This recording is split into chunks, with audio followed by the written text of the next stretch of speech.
All right, so before we open up for some discussion, just like to bring you up to date on the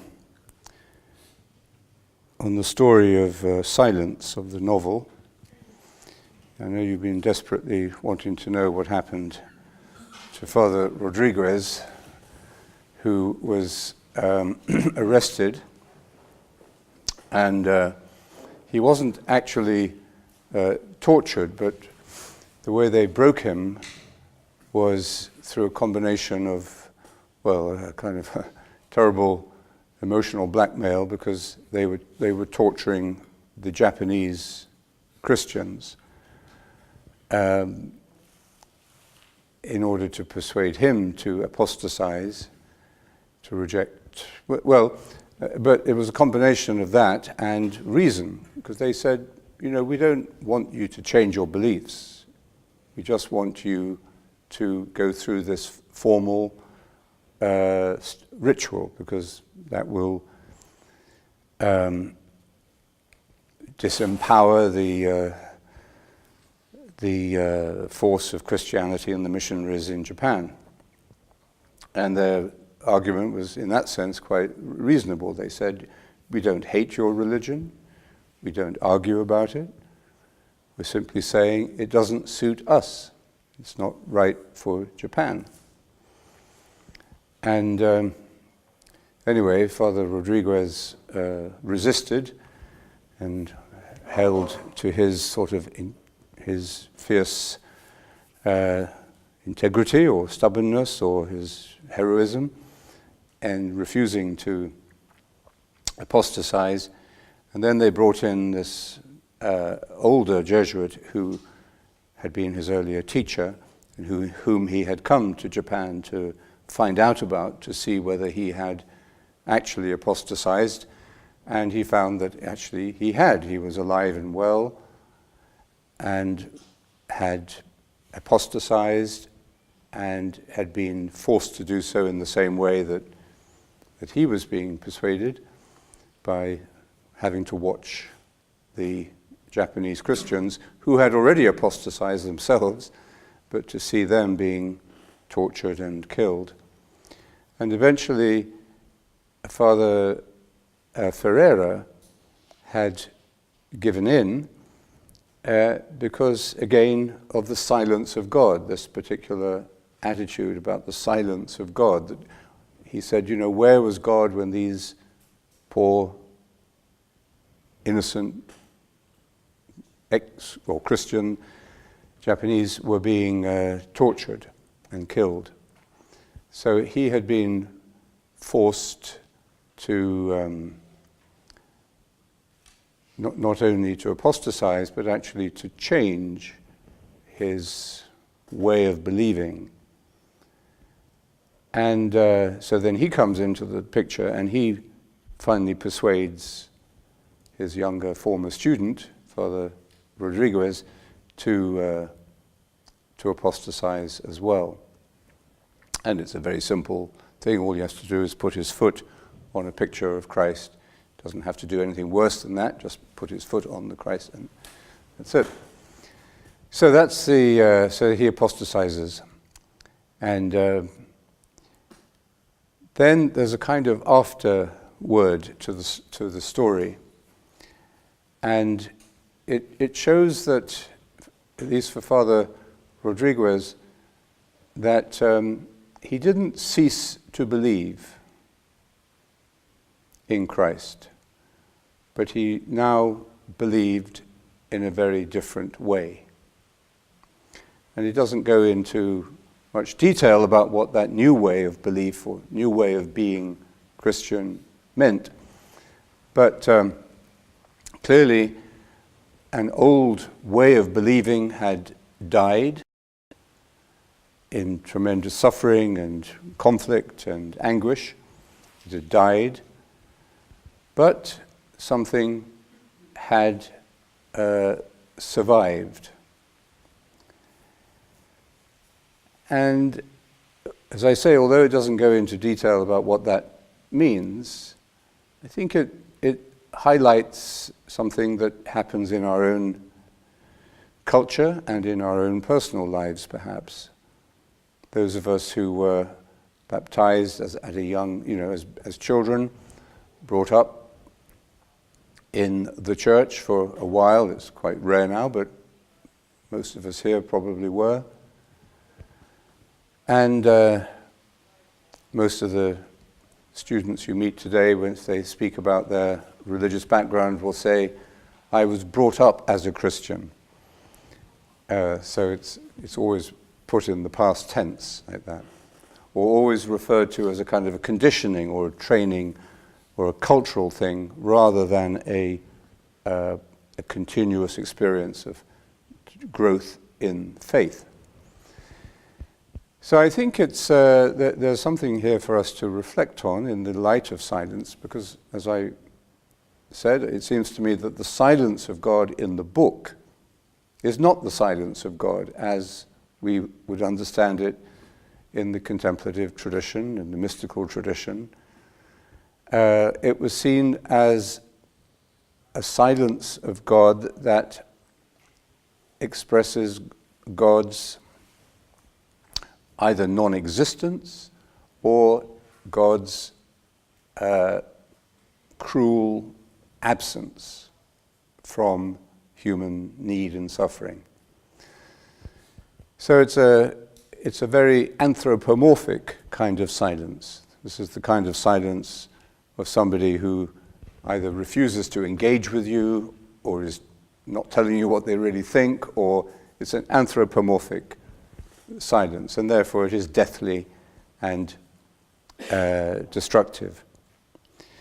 But the silence that we've been talking about, and the silence that we read and encounter in the mystical, contemplative tradition, is a very different kind of silence, the one in which the fullness of communication and the fullness of presence, the fullness of being, can burst through the forms and sounds and sights of existence.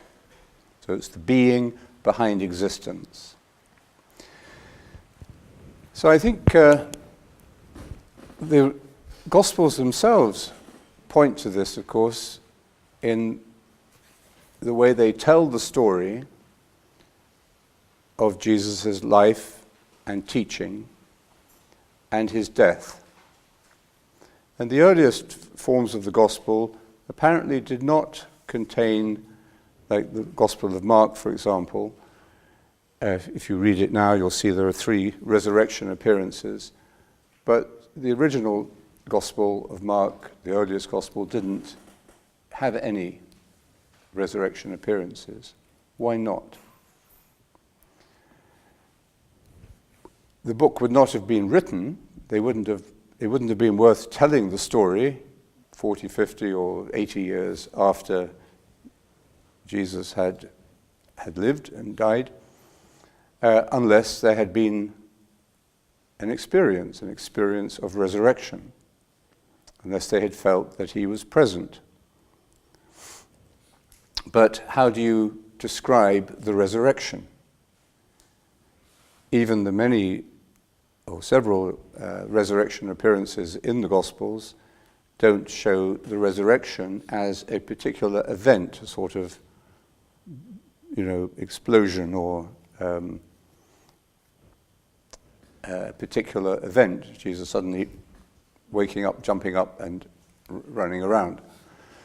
So, but there's very clearly a transformative experience at work being described. And perhaps the best way we can tune into this rather subtle, very subtle, spiritual communication is how we experience things ourselves. How do we experience meditation? When we first sit to meditate, we want something to happen. We want to have an experience. And if we are lucky, we get an experience, or unlucky and we get an experience. It may be unlucky because we then spend the next 10 years trying to repeat it. if we get this kind of particular experience, we of course know that it isn't repeated every time we meditate. And there are some meditations, like the weather, sometimes hot, sometimes cool, sometimes drizzly. So that's one level or one kind of experience that we learn not to focus on. It's a more dualistic kind of experience where we would say a good meditation or a bad meditation. But at the same time, even if we don't repeat this experience, we continue meditating, because an experience or experience is showing us that meditation is contributing directly and powerfully to a new way of living, to a transformation of ourselves. And that perhaps is the best way of describing the resurrection as well. The resurrection is not just a dualistic experience that happened at 12 on Easter Sunday morning, but it is an experience entered into through faith or understood through faith. Faith is about commitment, remember, and relationship, not about belief, primarily. But this experience of the resurrection sends us back, or sends the early disciples back to live this life in a new way. So they're not going around in some kind of astral body or astral state.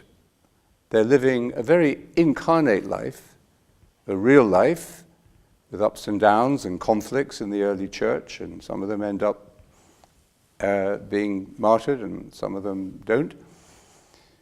So they end up living this life in a new way.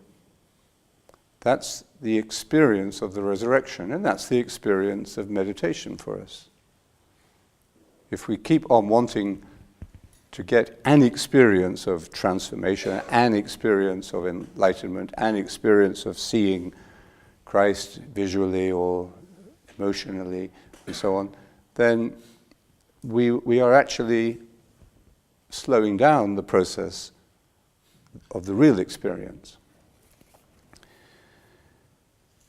So I think silence is the key to understanding this. Silence is not broken when words or images or thoughts are truthful. When they're spoken in truth, and therefore when they are compassionate or other-centered.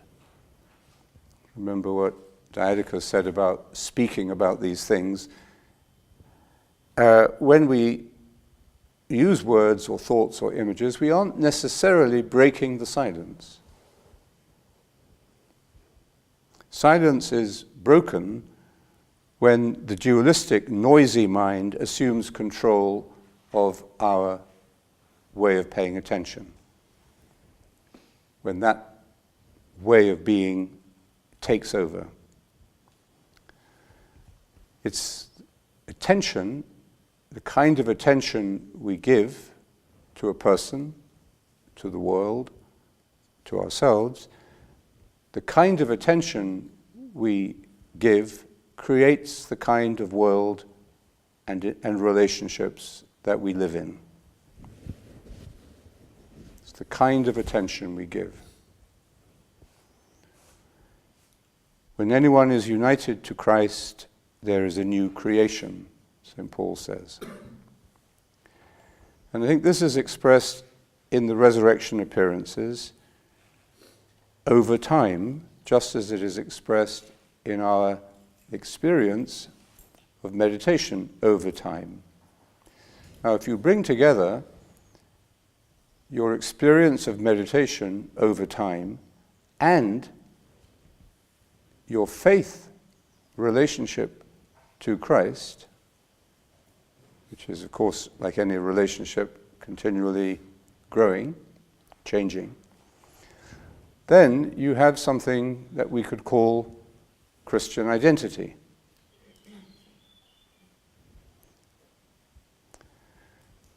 The resurrection is the culmination of a process of living. That process culminates, or seems to culminate, in the death of the ego and the dualistic mind, after which the person we thought we were, or the person by whose bed we're sitting, ceases to be there. We know them or ourselves no longer in the same way, no longer after the manner of the flesh, no longer with the dualistic mind. So this dualistic mind, or the ego, dies, just as the biological body goes through a process that we call death. And there is an experience of nothingness. The person is not there anymore. The physical body is there for a while, but then that's taken away as well. There is nothing to cling to. And this is the anguish that Mary of Magdala feels when she comes to the tomb early on Sunday morning. She's only coming out of love, but love of Jesus, who is no longer there. And then you remember what happens. She comes to the tomb, and even the body has gone, so she's very devastated. And then she turns around and she sees Jesus, but she doesn't recognize him. She thinks he is the gardener. And she says, Jesus says to her, "What are you looking for?" And she says, "If you have taken him away, the body away, tell me where you have put him." And then another turning takes place in the story. They turn, and Jesus says to her, "Mary." And at that instant, her eyes are open, she recognizes him, and she says, "Rabboni," teacher, master.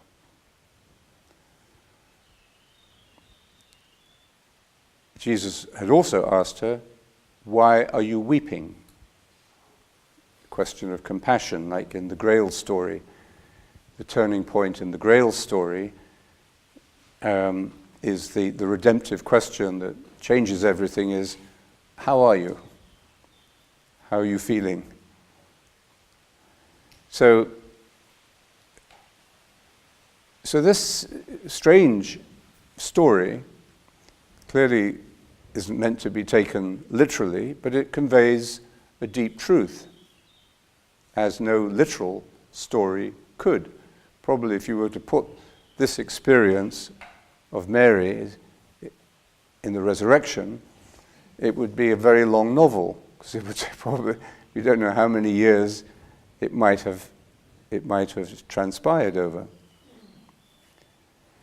So the important point of the story, though, is to give us a subtle and economical insight into the kind of experience into which we enter in faith, in relationship, that is, to Jesus, and in our own inner journey that we make in meditation. What happens then after the death of the ego and the dualistic mind there is the empty tomb. All the Gospels speak about the empty tomb, emptiness, nothingness, and nothing to cling to. But then, the resurrection is the resurgence out of this nothingness, the resurgence of consciousness in a fully integrated and new way of being, God-centered, unified. And the point of this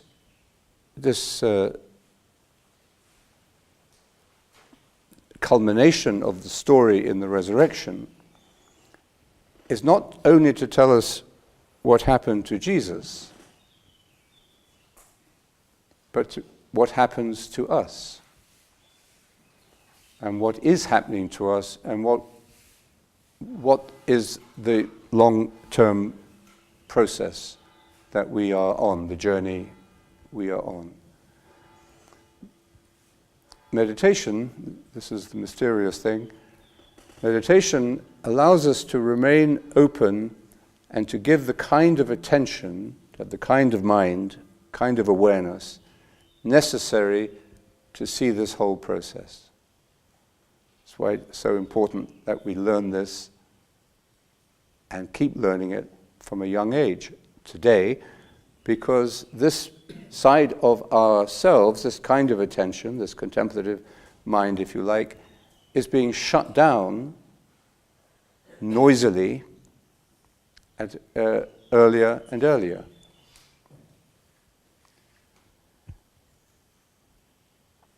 So the resurrection and meditation in John Main's teaching, because he's teaching in Christian faith, that means in his sense of relationship to Jesus and the gospel transmission. So meditation and resurrection are intimately connected. And that's why John Main says, every time we meditate, we enter into the death and resurrection of Jesus.